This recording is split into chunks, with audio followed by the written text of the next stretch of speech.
Hello, and welcome to Vibrant Beginnings podcast. I'm your host, Dr. Ashley Thomas. This week, I am joined by Carole, who is a chiropractor's wife, mama of 3 sweet babies, and a toxic-free green beauty advocate and educator. She has found her passion in helping women to live their healthiest lives and empowering them on their motherhood journey. With that, I give you Carole. This will actually be a two-parter as well. So we'll hear from Carole this week and next week. It was such a great time chatting with her. So enjoy. About your birth. So tell me a little bit about your different birth journeys that you've had. You've had 3 home births, I hear. Yes, That's 3 home exciting. births. And one unassisted. One accidentally and very much unassisted. Yeah. And actually the third one was almost unassisted, but Oh gosh. my midwife assistant got here like within 45 minutes of him being born. So she made it just on time for that one. But the second one, no one was there. So Oh gosh. Well, so let's start with your first birth. How old is your first child? my son is 8. So we got pregnant with him in 2014 and he was born in 2015. And in that part of my life, I was very young. I was 24 when I got pregnant. I was 25 when I had him. Um, I wasn't exactly sold on the home birth idea. My husband's a doctor of chiropractic as well, as you know. And he was very much sold on the idea of home birth just because a lot of people in his little life bubble were either home birth kids themselves or they'd had home births or they were going to or whatever the case may be. And I was kind of like not all the way there. I was like maybe on the teetering 50-50. I was like, I don't know. I've never had a baby before at home. That sounds scary. I don't know. So, honestly, what really swayed me in over to the home birth side of the realm was my midwife. And I think that's the biggest thing when it comes to finding a provider that respects you, cares for you, listens to you, and truly wants like your needs to come first. And when we interviewed our midwife that we ended up going with for Ryker's birth, I just had this like, when we walked out of that meeting, I felt very calm and very at ease with our decision. And I think that really, like her confidence in her answers and the way that she expressed herself and was very truthful and honest with me. Because when I went in there, I asked some pretty hard questions. Have you had a baby die? Have you had a mom die? Like, what's your transfer rate? How are, like, what do you send a mom to the hospital for? Like, I wanted all of it. Yeah. As you Um, should. Yeah, totally. yeah, because, like you can't walk into an OB's office and be like, have you had a baby die? And they're like, what? Like, why would you even talk about that?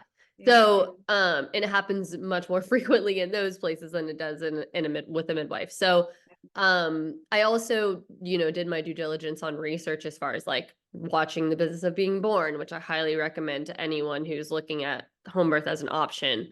And there was one scene in that entire movie, their documentary, that really struck me, and it was when they were interviewing residents and doctors, like OBs in the hospital, and they were like, have you seen a natural birth?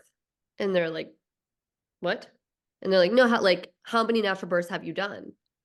And they're like, natural birth, like nothing, like no epidural, no nothing, and they were like stunned. And they're like, I don't know, maybe like 3. Like, and this is a doctor, an OB that's attended hundreds or thousands of births, had only seen maybe 1 or 2 natural births in their entire span. And I was just kind of like, whoa, like, okay, what, like, why is this such a hands-off topic? And so then when I had my interview with my midwife, I was very like inquisitive on why this is not supported in hospitals, like what's the difference? And she really just was very open and honest with me. And she told me, that she's been doing this for 20 years, and in her 20 years and thousands of births, she'd only lost 1 mom and 1 baby. And she told me the whole circumstance around what happened. Um, I asked about episiotomies. I mean, I literally like asked about everything. I wanted all the answers. And she couldn't do ultrasound in her office because obviously that's very expensive equipment that you have to go to an actual OB for. And so she referred me to C Baby, which was a doctor. His name's Dr. Boots Taylor. He was a high risk perinatologist, whatever, the doctors that deal with all the major, really rare cases Right. of pregnancy and of baby in downtown Atlanta. And so I went to him for my 20-week ultrasound, and he was very mom choice. Even though he was on that other side of the spectrum entirely, he was very much like pro mom, pro her decision, like never would speak ill of home birth. He was the home birth backup doctor for every midwife in Atlanta at the time. So anything that went wrong in a home birth, you went to AMC, and he was the one that was your deliverer. So he was very pro home birth, pro family cesarean, pro family water birth, pro all the things that most OBs are not pro. Yeah. And he got a lot of hate for it. So much so they ended up taking his license away for a very, very stupid reason. Oh gosh. But neither here nor there. Yeah. He sat me down in his office after the ultrasound had ended and was going through the results with me. And, arms look great, the legs look great with the anatomy scan. And he said, or I looked at him and I said, Dr. Bruce Taylor, can I ask you a question? He said, yeah. And I said, do you think I'm a good candidate for a home birth? And he looked right at me and he was like, Carole, you're 24, you're healthy, you're young, your baby's growing great. He's like, I think you'd be stupid not to have a home birth. And to hear like someone of his caliber say that, it was kind of like, okay, that was the nail in the coffin for me. And I was like, I'm having home birth. Like that was like the one thing I needed to hear. But I think with him, the coolest thing was he sat there and looked at me and he's like, ultimately it's your choice, but I'm going to tell you, I think you're a great candidate for it.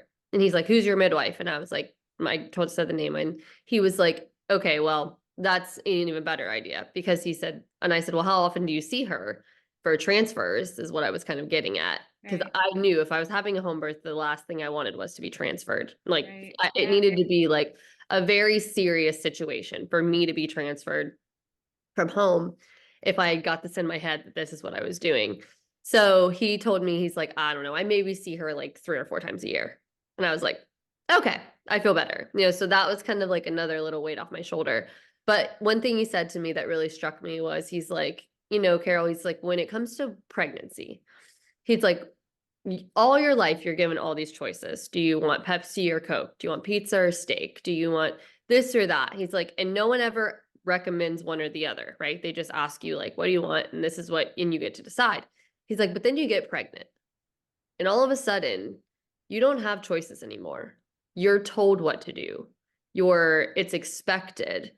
You're not allowed to ask questions. You're not allowed to say like, well, maybe I would rather not do this test instead and do something different. Like you're told from the moment that you're pregnant, that you find out you're carrying this beautiful baby, that you have to do these things in this order, or all these things are not going to go right, or all these things could go wrong.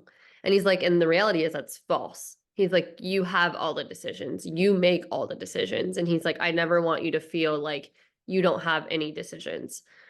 And so that was like a really eye-opening conversation with this man. And it's where my love for him really started. But he was absolutely amazing. And he kind of really honed it in for me and made me realize, like, you know what, you're right. Like, I do have a say in this.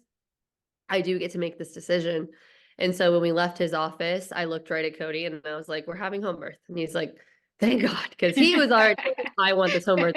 And I was all like, I don't know. But after that, that was what we did. So Ryker was born July 23rd of 2015 at 12:29 in the morning.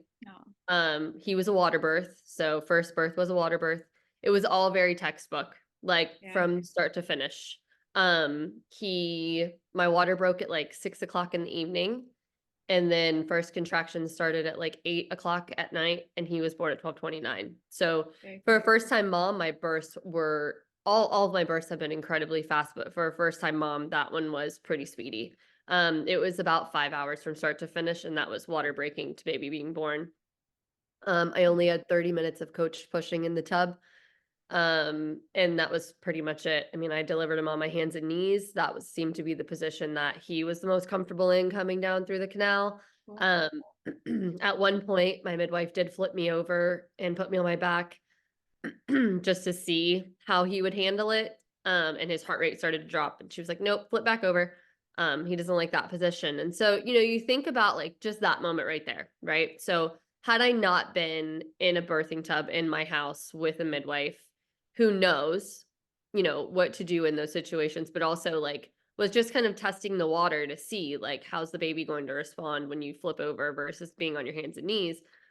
And then you think about all these poor moms that are in a hospital bed with their feet in the stirrups, their like knees up in the air, on their back, fighting gravity. And all of a sudden they start pushing and their baby's heart rate drops and they're whisked away for a C-section.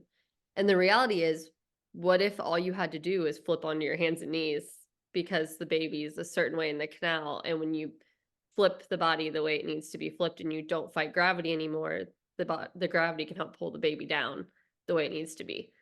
So it's just little things like that. And those are those little like kind of aha moments that you have as a mom now, that I have when I hear birth stories. I'm like, did they flip you over? And they're like, Yeah.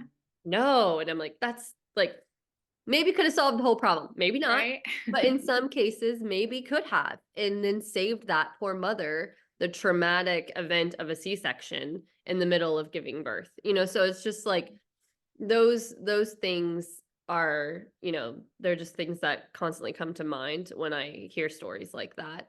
And I love this. I love that you're doing this. And I think it's very sad what birth has become. Because as a mom, the first thing you do when you meet other moms is talk about your birth. I don't know why. It's like a rite of passage. But there have been, I don't even know. I mean, I have multiple friends who had very horrible births and they were in hospitals and they were interventions, and a lot of them started with induction and ended in C-section. And, like that's across the The board. domino effect. Yeah. You start Yeah. one And and it kind of progresses the rest of them through. yeah. And I'm like, dude, I freaking love birth. Like, I had amazing births, all three of them.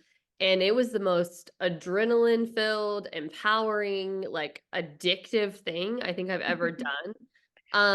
And just beautiful and raw and real. And, I had like the warrior woman scream as my baby's heads erupted. And, like I felt everything. I felt all of it. And Yeah. my brain's blocked some of it out, obviously, because it's very painful. And if you remembered it, you'd probably never want to do it again to its full extent. Right. But at the same time, like I was there and I was present and I could feel it all, And so I think that's like the biggest thing with birth is we've made it this medical disease almost, to where it has to be dealt with a certain way.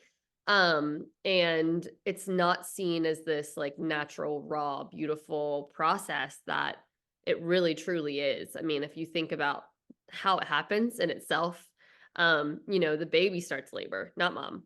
So just from that moment of the baby expelling the surfactant for the hormones to start and the cascade of labor to begin and the contractions to start in the body to know, and how, I mean, it's just a beautiful thing. And so I think like we need to bring more of that back. We need to bring, Dr. Ruth Taylor said, used to bring birth back, because it's really not what we see in movies. It's not what we hear. I mean, I was told, and also just a friendly PSA, stop telling moms horrible birth stories. Oh Like, my gosh, yeah. especially expecting moms, Oh, because you're not doing anything except right. terrifying the poor person, Yeah. because she has nothing to go off. She has nothing to know what to expect. And honestly, even like seasoned moms, I would consider myself one now that I've had 3 births, like don't tell them horrible birth stories either, because every birth is so different. Like, you don't know what you're going to get when it comes to birth. It is very unpredictable. But if you're filling people's heads with fear from day one to the time they have the baby, they're not going to be in the right headspace. And birth is a total head game from start to finish. Like, if you believe in your body and you believe that you can do this and that your body was made for it and it's just a minute, I can push through anything and I've got this and my body's smart and my baby knows, and you just keep reciting that mantra in your head consistently, you'll fight off all of the other things that are coming into you and all of the fear. But if you're being told and fed fear from the beginning of all this, you're going to rip to the heavens and you're never going to enjoy sex again and you're never going to do this and it's never going to be the same and blah, blah, blah, blah. It's just like, stop. Like, it's not helpful. That's not helpful in any capacity. And I honestly had to block some people out of my life for the last few weeks before I gave birth, because it was just like, I don't want that. you keep that bad juju with you, and I'm gonna do my thing, that I know my body can do, and I'm gonna believe in it. And I did, and I've had 3 home births because of it. So, you just really get your head right, get your head in the right space, because that ultimately is what's going to dictate whether or not you transfer to a hospital or you go through your home birth the way that you intend to. Because if you go into it scared, it won't end up the way you want it to. Also, fear stalls labor. Yeah, So for when sure. you get to 6, 7 centimeters and you're not progressing anymore, where's your mind? Are you freaking out about this upcoming birth? Are you panicking of the pain? Or have you given in? And I think as soon as you give in, that's when the body's like, all right, let's do this. And it kicks right into gear, and it just does it. You don't even think about it. But if you're trying to dictate your body doing what it needs to do, or you're telling your body it's not ready to do something it is ready to do, it's not going to do it. So I digress back to Ryker, but basically it was very textbook. Contractions started at 8 a.m., 8 p.m. He was born at 12:29. My contractions started right at about 8 minutes, 8 minutes apart from the beginning. So there was none of this like 20-minute, 30-minute lag. It was boom, right out the gate. And I specifically remember when they transitioned. I was standing at the bed and I'd worked through one, and I was like, all right, they were about a minute long, 8 minutes apart, and I was like, all right, I've got like 7 minutes to like regroup and come back to center. And it was like 3 minutes, and then boom. And I was like, wait a minute, that's not right. And then I got through it, and it was way stronger, about knocked my feet out from underneath of me. Oh gosh. And then it was boom. And I was like, okay, this wasn't what it was before. And so when my midwife got there, she got there about an hour and a half before Ryker was born. And I remember her coming up the steps and into the room, and she was like, I need to check and see where you are, and how dilated you are. And I was like, I don't know that I can get on my back. And she's like, we're gonna have to do it for just really quickly, because I was on my hands and knees laboring. That was just the position that I felt the best in at the time. And I mean, I was in a lot of pain. I was dry heaving. It was not a fun experience, but I knew the outcome was gonna be worth it. So um I she flipped me over basically, and she's like, you need to go get in the tub. She's like, you're ready to give birth. And I was like, whatever, just get me wherever I need to go. So I remember walking into the room and getting into the birthing tub. The water was an instant release. Like, I highly recommend Waterbirths if you're doing a home birth, especially your first birth, because it really is a natural pain release. Your body feels so weightless in the water. And when you're carrying an extra 40 pounds on your front, you want to feel as weightless as possible. Yeah. So when you get in the water and like just kind of let go, like it feels like you're just kind of like in a zen zone. And that in itself really helps with just like being able to focus on getting through the contractions and getting where you need to go. So I got into the tub. Water was an instant help. And then about 30 minutes of coached pushing, and there he was. So um it's funny because there were a lot of things like in the process of all of that were going on that I was totally oblivious to, obviously, because you're so focused on what's going on internally. And when Ryker was first born, he actually had like a very short umbilical cord. And so when Cody, my husband, caught him as he was born. And as soon as he pulled him up out of the water, he couldn't like pull him up enough to bring him to my chest because the cord was too short. Oh So Cody just jumps into the water tub, like fully clothed, doesn't even think wow. about it, like just jumps right in. And I like turned over and sat on Cody's lap so he could keep me elevated enough with his legs up out of the water, enough that Riker could come up to my chest. And I just remember like looking at that little kid and his face and like his little just puffy pink cheeks, and he never cried, not once. He just like looked around, and he looked at me, and he looked at Cody, and he was just like super solemn and calm. And I like looked at my midwife and I was like, is this normal? Like he's not crying. And she's like, no, he's fine. Like his APGAR scores were tens, and he was just fine. He just came out In completely at bliss. ease. Yeah. I mean, it was very calm. I mean, the whole atmosphere was calm. There weren't all these huge bright lights everywhere and, noise and cold and loud. And I mean, he was born into the water, and the first breath of air he took, was when we picked him up out of the water, and he was next to me instantly and knew that, he knew that I was there. And so he didn't even never cried once. Um and I latched him in the tub, and he nursed for the first time. And then as I was nursing, the placenta released, and I gave birth to that in the tub at that time too.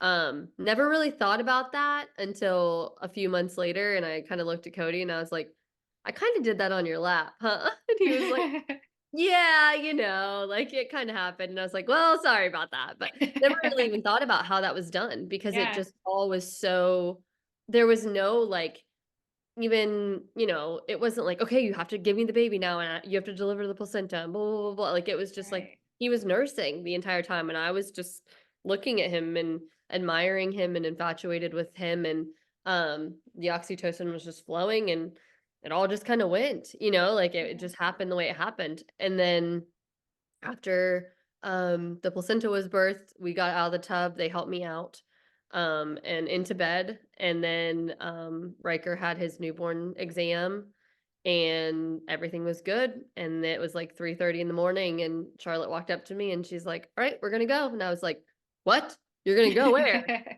She's like, "We're gonna go home. Like, it's, you guys are good." And they left. And then all of a sudden we looked at each other and we're like, holy crap, we have a baby now. What do we do? We sleep because we're exhausted. So Right. we took a nap, all of us, and then woke Aw. up, 5 or 6 hours later. And a friend came over and adjusted him for the first time. And Very cool. shout out to Dr. Nico for that. And then we were just a family of 3. So that was Riker, and it was a beautiful first birth. I mean, everything went exactly the way that you read. There was no hiccups. There was no, he wasn't blue. He was perfectly pink. He had 10 Yeah. Apgar. Everything. So it was all just beautiful from the start to finish. My daughter's birth could not have been more different. And that is where this comes into play of like, you really truly don't know how Yeah. birth is going to go or not go. And how each one can be so different, because her birth was, I mean, avenues different than what Riker's was, in every single way. So Yeah. here I am anticipating like my water to break, contractions to start, like knowing I'm gonna have some time. My midwife did tell me before, because we ended up leaving Atlanta when I was about 27 weeks pregnant. Yeah. Cody graduated, and then we moved up to Chicago where Rhen was born. And but my midwife did tell me before we left, she's like, Carole, like first time moms that have 5-hour births, like your second birth is probably going to be like half of that. Right. And I was like, 2.5 hours? Like, I don't know. Like, that sounds really intense. And she's like, oh, it's going to be really intense. She's like, I'm not going to tell you that it's not. She's like, but just prepare yourself, because it's going to probably go really quickly. Right. And sure enough, she could not have been more right. And it was actually less than 2 hours. It was an hour and 15 minutes Oh from gosh. start Yeah. to finish. So, um, very much different than what Riker was on every level. And so with Rhen, actually all of my kids have come early. So Riker came at 39 weeks, 3 days. Rhen came at 39 weeks, 1 day, and Rex came at 38 weeks, 4 days. Oh, wow. So all of them do not want to stick around very long, No. apparently. At 38 weeks, they're like, evacuate the system. We're Yeah. done. Um, We're like, we want to meet mom and so dad. yeah, they're ready to get out of there. Wow. So yeah, so with Rhen, it was like 4:30 in the morning or 4:45 in the morning. And I had been cramping off and on that week, just like here and there, like nothing major. But at 32 weeks, I was diagnosed with irritable uterus, which Mm. is terrible, Yeah. because it's basically like you can't be on your feet more than like a couple hours at a time, or your body just starts like getting really angry at you. Mm. And like your uterus will start to have contractions, but it's not like labor contractions, but it's also not Braxton Hicks. It's a little bit different and kind of in between. You don't dilate from it, you don't efface from it. Like, it's not labor, but it's it feels very similar to the starting stages. So for weeks on end, I was dealing with this. So I was just like, all right, well, I didn't know if it was the real thing or not. So I was like, we'll just kind of sit for a second and see what's going on. But it woke me up. So I sat straight up in bed. It was like 4:45 in the morning. And I woke Cody up and I was like, I'm in labor. And he's like, what? And like starts hitting the bed and like feeling for the like the bed to be Yeah. wet. And he's like, the did your water break? Like, what do you mean you're in labor? And I was like, no. I was like, but I know, like, I'm in labor. Like, it's wild how you just You just know. instinctively And know. Yeah. yeah, like, and it is very much instinct. And so, I kind of sat there for a minute. I sat on the side of the bed and I worked through a contraction, and it was bad, but not like anything major yet. Like it was just beginning, kind of the buildup had just started. And 6 minutes went by and another one happened. And I was like, oh, 6 minutes. That's an interesting one to start. And then another 6 minutes. And I was like, okay, this might be something. So at that 6 minute one, the third one, I was like, okay, I'm pretty sure I'm in labor. Like that one was pretty strong to be a Braxton Hicks or to be a uterus like contraction Right. in that sense. So I stood up and I went into the bathroom and in our apartment, and I was like standing at the sink and another one hit, but it was 5 minutes, not 6 minutes. And I was like, oh boy, like this is different, something's different. And so basically I like was standing at the sink and another one hit, but it was only 5 minutes. And they were like 30 seconds longer. So now it was 5 minutes apart, a minute and a half long. And I was like, okay, this is happening a lot faster than I really ever anticipated. Right. Um, and so, because they typically say like once you've hit 3 to 5 minutes apart for a minute and a half, you're in like active labor, Active. right? So that's not like you're like waiting. It's like, okay, the game is on. Baby's coming. Baby's coming. Yeah. So I was like, all right, so we need to call a midwife. So we called her, the one we had found when we moved to Chicago, and she lived 45 minutes away. Mhm. And I was like, oh boy, okay. So she got in her car. She's like, I had this really weird feeling you were going to call me. She's like, I've been up for like 25 minutes. Like, I just got my coffee. And she's like, but I'm jumping in my car and I'm heading down that way.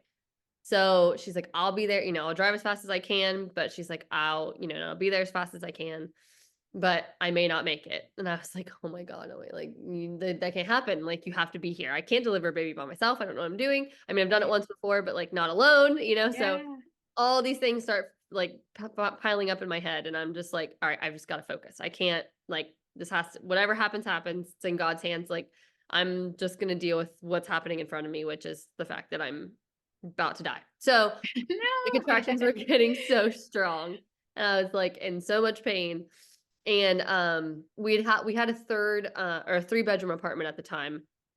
And I had set up the far back bedroom as my birthing space. So the pool was in there, the tub was in there. I had a table with all my birthing supplies laid out. I had all my affirmation posters everywhere. I had lights. I had the whole like my birthing ball. I had my yoga mat on the floor, like all these things like just ready to go. And as soon as I knew I was actually in active labor, I walked back in the room and Cody had turned my music on and I had the diffuser going and it was very peaceful and very calm in there. And I could not give birth in there. I was like, I don't know what it was and I don't know why. But as soon as I stepped in there and I like worked through a contraction on the ball, I was just like, I'm not comfortable. Like I can't give birth in here. This is not it. This isn't it. So literally like a dog searching a house for where to give birth was me walking around our apartment trying to figure out where I was going to give birth because I was like I can't give birth in that room for whatever Right. reason. This wasn't it. I was like I can't do it in Ryker's bedroom because that's weird. I can't do it in my bedroom because Ryker's in my bedroom Yeah. asleep and he was 3 at the time and the dogs were in there and they were going to bark and it was just not going to be good. And Not I was like, peaceful. like, what do I do? Where do I do this? So I'm panicking and walking around the kitchen island, just like pacing and pacing and pacing, and working through contractions and pacing. And then finally, I felt like I had to go to the bathroom. And I was like, all right, I was like, I'm going to go to the bathroom. So I ran to the bathroom and I sat down on the toilet and I had this overwhelming sense of peace hit me while I was sitting there. And I was like, this is where I'm giving birth. Like, I'm not moving. Thank you for listening to this empowered episode of Vibrant Beginnings, hosted by me, Dr. Ashley Thomas. This podcast is powered by Creating Vibrant Families, where our mission is to help couples on their journey to conception, gain health for radiant pregnancies through to birth. Follow along for more empowering journeys to parenthood, and check next week's episode where we follow up with Carole on the rest of her journey to motherhood. Every new beginning comes from some other beginning's end. Have a good day. Bye.